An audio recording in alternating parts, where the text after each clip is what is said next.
In today's video, we're going to be talking about the 4 essential items you need in order to get started as a freelance video editor and 2 optional items that are a good idea. What do you actually need to get started editing as a video editor? There's a very short list of the things that you need physically to get started. Here's my list. It's on a post-it note. It's very short. The first thing that you have to have in order to get started with video editing is a computer. Now this can be a Mac or a PC, a laptop or a desktop. It doesn't really matter that much, but it does need to have a certain amount of power to it. It can't be bogged down with old files. You need to have space on the hard drive in order to install your software. But besides that, anything that you have will pretty much be fine. The second thing you need in order to get started as a video editor is to choose software. If you want to be a real professional video editor, then there are really only 2 options. They're both paid options. The first option is Final Cut Pro. That'll set you back about $300. You buy it all at once. Your second option is Adobe Premiere Pro. That is a monthly subscription. You pay about $21 a month and you get full access to it.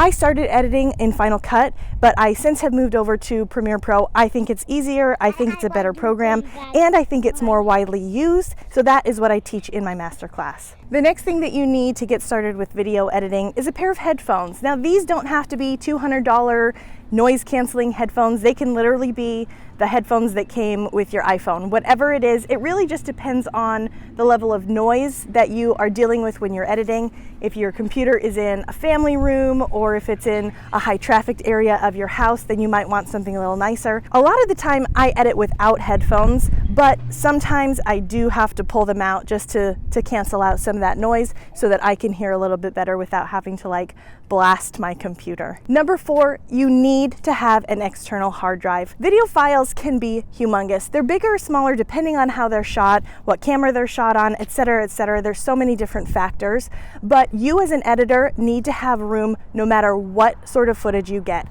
Whether you have, a wedding that's 120 gigabytes or just a small commercial that's maybe only 8.